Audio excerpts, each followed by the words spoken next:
بسم اللہ الرحمن الرحیم۔ حسین معلم نے بیان کیا، ان سے عطا بن ابی رباح نے، ان سے جابر رضی اللہ عنہ نے بیان کیا کہ جب جنگ احد کا وقت قریب آ گیا تو مجھے میرے باپ عبداللہ نے رات کو بلا کر کہا، مجھے ایسا دکھائی دیتا ہے کہ نبی کریم صلی اللہ علیہ وسلم کے اصحاب میں سب سے پہلا مقتول میں ہی ہوں گا، اور دیکھو نبی کریم صلی اللہ علیہ وسلم کے سوا کوئی مجھے اپنے عزیزوں اور وارثوں میں تم سے زیادہ عزیز نہیں ہے۔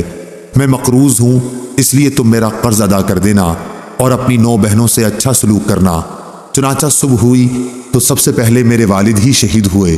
قبر میں آپ کے ساتھ میں نے ایک دوسرے شخص کو بھی دفن کیا تھا، پر میرا دل نہیں مانا کہ انہیں دوسرے صاحب کے ساتھ یوں ہی قبر میں رہنے دوں۔ چنانچہ 6 مہینے کے بعد میں نے ان کی لاش کو قبر سے نکالا، دیکھا تو صرف کان تھوڑا سا گلنے کے سوا باقی سارا جسم اسی طرح تھا جیسے دفن کیا گیا تھا۔ صحیح بخاری حدیث نمبر 1351۔ سعید بن عامر نے بیان کیا، ان سے شعبہ نے، ان سے ابن ابی نجیح نے، ان سے عطا بن ابی رباح نے اور ان سے جابر رضی اللہ عنہ نے بیان کیا کہ میرے باپ کے ساتھ ایک ہی قبر میں ایک اور صحابی حضرت جابر رضی اللہ عنہ کے چچا دفن تھے، لیکن میرا دل اس پر راضی نہیں ہو رہا تھا، اس لیے میں نے ان کی لاش نکال کر دوسری قبر میں دفن کر دی۔ صحیح بخاری حدیث نمبر 1352۔ جابر بن عبداللہ انصاری رضی اللہ عنہ نے بیان کیا کہ احد کے شہداء کو آن حضرت صلی اللہ علیہ وسلم ایک کفن میں 2 کو ایک ساتھ کر کے پوچھتے کہ قرآن کس کو زیادہ یاد تھا، پھر جب ایک طرف اشارہ کر دیا جاتا تو بغلی قبر میں اسے آگے کر دیا جاتا، پھر آپ فرماتے کہ میں قیامت کو ان کے ایمان پر گواہ بنوں گا۔ آپ صلی اللہ علیہ وسلم نے انہیں بغیر غسل دیے خون سمیت دفن کرنے کا حکم دیا تھا۔ صحیح بخاری حدیث نمبر 1353۔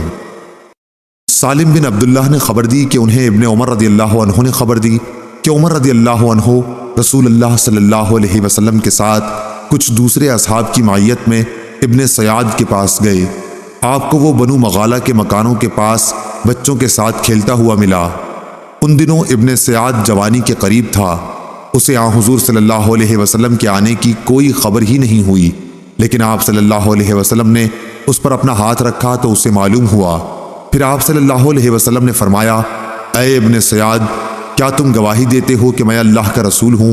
ابن سیاد رسول اللہ صلی اللہ علیہ وسلم کی طرف دیکھ کر بولا، ہاں میں گواہی دیتا ہوں کہ آپ ان پڑھوں کے رسول ہیں۔ پھر اس نے نبی کریم صلی اللہ علیہ وسلم سے دریافت کیا، کیا آپ اس کی گواہی دیتے ہیں کہ میں بھی اللہ کا رسول ہوں؟ یہ بات سن کر رسول اللہ صلی اللہ علیہ وسلم نے اسے چھوڑ دیا اور فرمایا، میں اللہ اور اس کے پیغمبروں پر ایمان لایا۔ پھر آپ صلی اللہ علیہ وسلم نے اس سے پوچھا کہ تجھے کیا دکھائی دیتا ہے؟ ابن سیاد بولا کہ میرے پاس سچی اور جھوٹی دونوں خبریں آتی ہیں۔ نبی کریم صلی اللہ علیہ وسلم نے فرمایا، پھر تو تیرا سب کام گڑبڑ ہو گیا۔ پھر آپ صلی اللہ علیہ وسلم نے اللہ تعالیٰ کے لیے اس سے فرمایا، اچھا میں نے ایک بات دل میں رکھی ہے، وہ بتلا۔ آپ نے سورہ دخان کی ایک آیت کا تصور کیا۔ ابن سیاد نے کہا وہ دخ ہے۔ آپ صلی اللہ علیہ وسلم نے فرمایا، چل دور ہو، تو اپنی بساط سے آگے کبھی نہ بڑھ سکے گا۔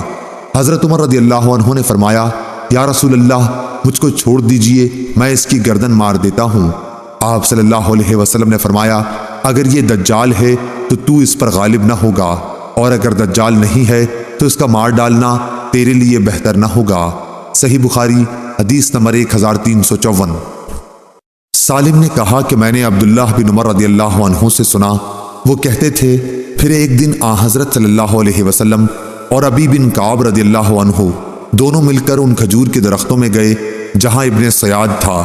آپ صلی اللہ علیہ وسلم چاہتے تھے کہ ابن سیاد آپ کو نہ دیکھے، اور اس سے پہلے کہ وہ آپ کو دیکھے آپ صلی اللہ علیہ وسلم غفلت میں اس سے کچھ باتیں سن لیں۔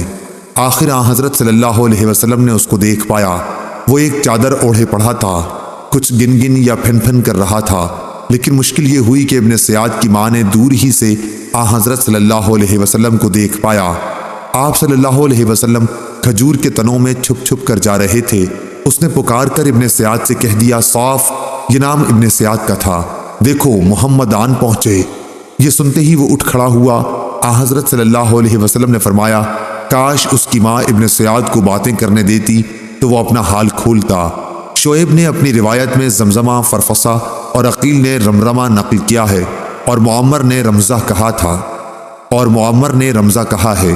صحیح بخاری حدیث نمبر 1355۔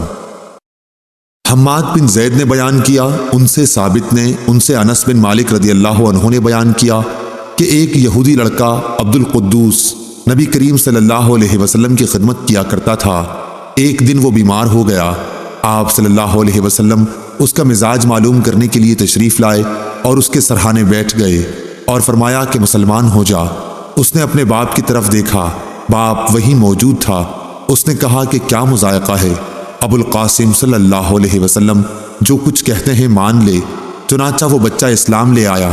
جب آن حضرت صلی اللہ علیہ وسلم باہر نکلے تو آپ نے فرمایا کہ شکر ہے اللہ پاک کا جس نے اس بچے کو جہنم سے بچا لیا۔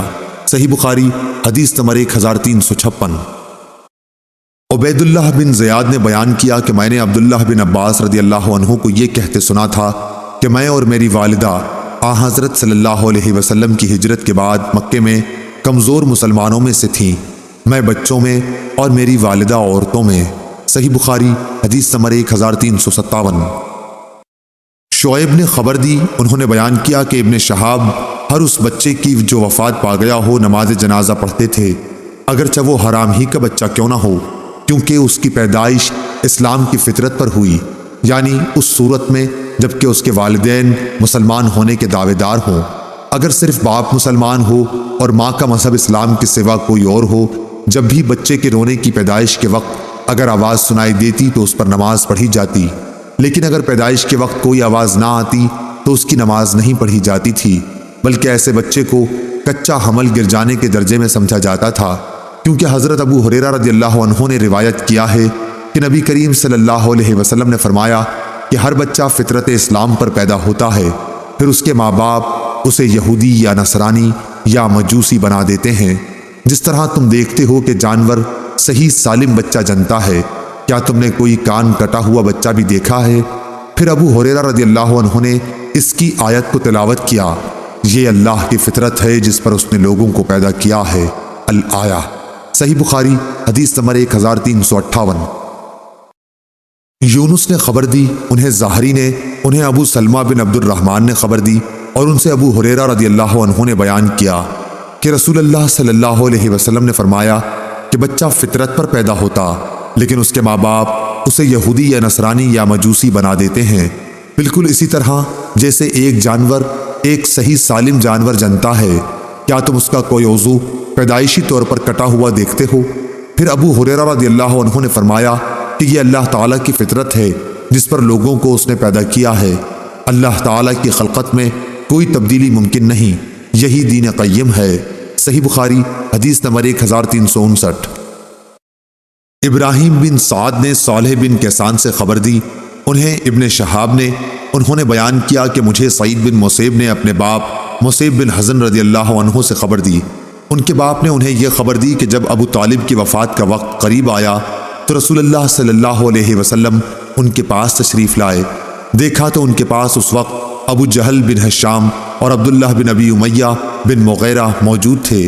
آپ نے ان سے فرمایا کہ چچا، آپ ایک کلمہ لا الہ الا اللہ، اللہ کے سوا کوئی معبود نہیں کہہ دیجئے، تاکہ میں اللہ تعالیٰ کے ہاں اس کلمے کی وجہ سے آپ کے حق میں گواہی دے سکوں۔ اس پر ابو جہل اور عبداللہ بن ابی مغیرہ نے کہا، ابو طالب، کیا تم اپنے باپ عبد المطلب کے دین سے پھر جاؤ گے؟ رسول اللہ صلی اللہ علیہ وسلم برابر کلمہ اسلام ان پر پیش کرتے رہے۔ ابو جہل اور ابن ابی امیہ بھی اپنی بات دہراتے رہے۔ آخر ابو طالب کی آخری بات یہ تھی کہ وہ عبد المطلب کے دین پر ہیں، انہوں نے لا الہ الا اللہ کہنے سے انکار کر دیا۔ پھر بھی رسول کریم صلی اللہ علیہ وسلم نے فرمایا کہ میں آپ کے لیے استغفار کرتا رہوں گا تاکہ مجھے منع نہ کر دیا جائے۔ اس پر اللہ تعالیٰ نے آیت وما کان للنبی نازل فرمائی، سورہ توبہ آیت نمبر 113۔ صحیح بخاری حدیث نمبر 1360۔